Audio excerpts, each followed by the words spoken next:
hotels. So this, right now, the economic feasibility is being evaluated.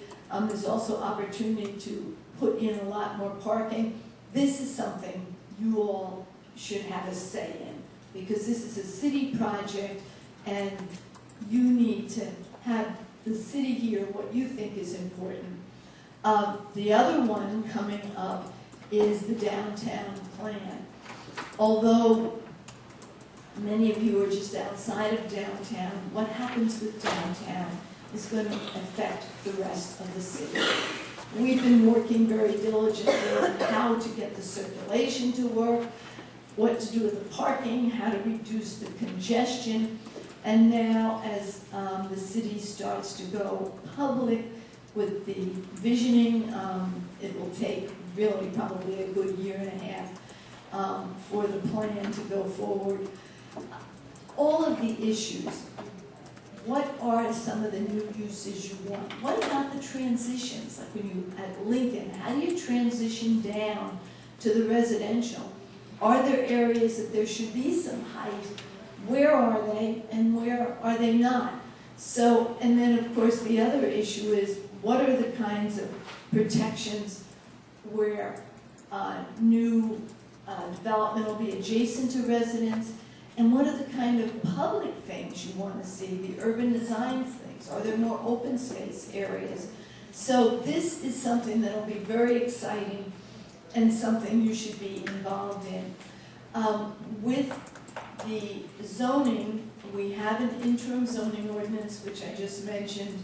And again, it's very important because many more of the projects of the city that were administrative or just what we call a development review permit.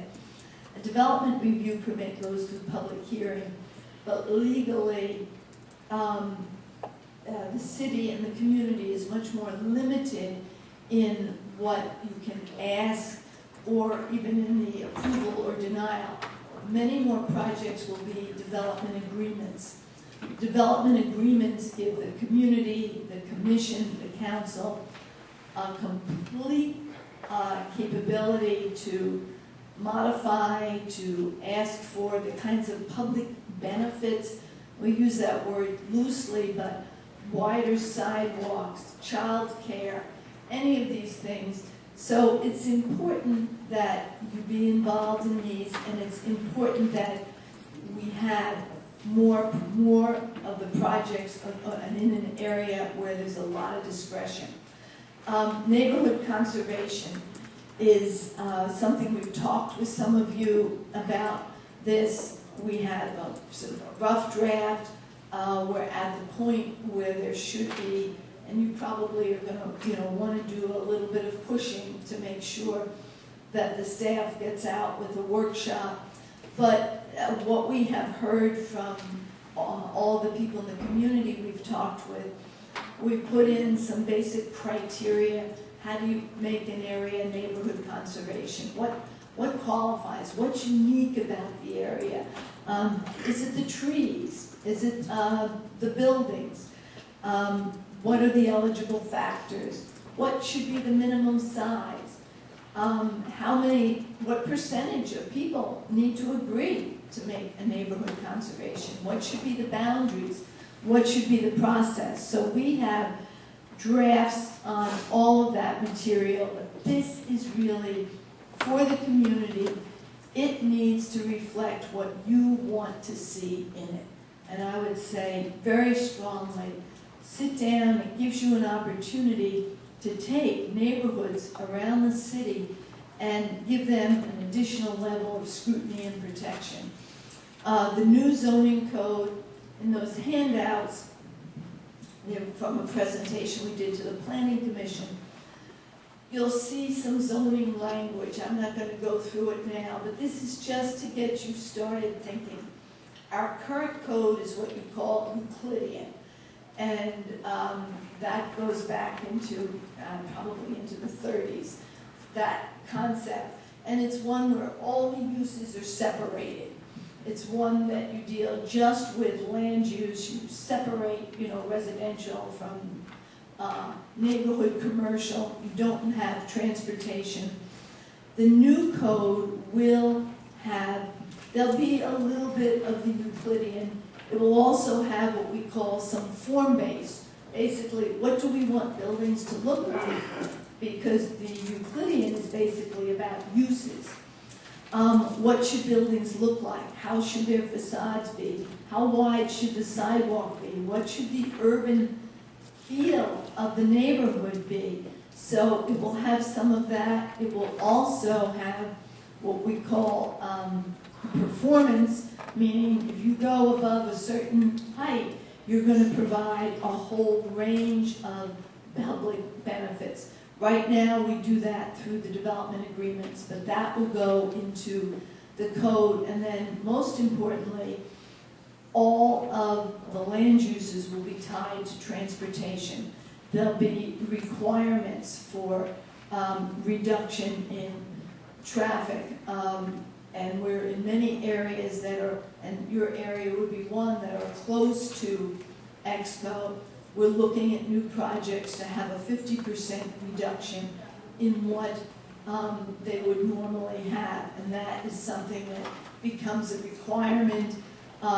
There are, of course, transportation impact fees, but a whole range of things from van pools, depending on the use, to a whole ability to start to incentivize, particularly commercial buildings, incentivize people to not drive their car. And there are many ways to do that. If you, in a commercial building, up the fee of the parking, but then you also provide a sizable incentive, and this is how it's done in most cities, where you get a certain amount of money a month by coming on other transit. At a point, it's going to work for you. At a point, you're going to say, okay, I'm going to find another way to get here. And then lastly, the land use and circulation element. You put a tremendous amount of effort, this whole community put a tremendous amount of effort into it. And one of the things that you will hear as we go forward, particularly in my absence, people say it even with me here, but you'll hear, that was pie in the sky. You know, we really can't do that. You need to be I don't know, gatekeeper is not the right word, but the people who carry forth the torch. There is not one thing in that general plan that can't go into zoning, that can't happen. The reductions in traffic can happen, the benefits can happen, and remember, that plan gave a maximum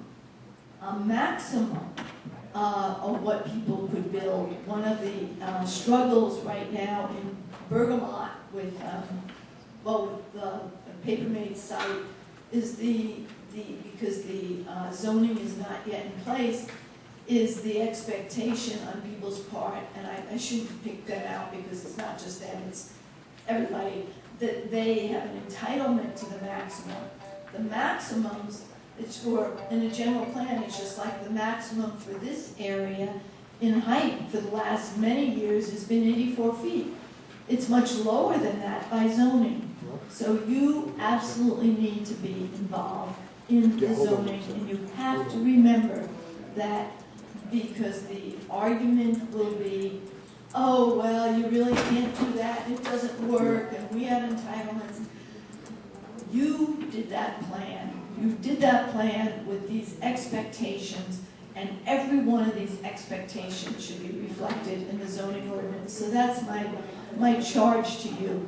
It's all doable. We've run performance on all of it, but we have to have people there who make it clear this is what we expect, and we're not going to settle for anything less. This is what we put our heart and soul into. So that's really my message to you, is all of this great stuff has been done.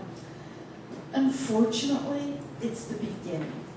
And great cities, when you see them, and I said this a long time ago, somebody said, well, what's a great city? And he used different examples of big cities.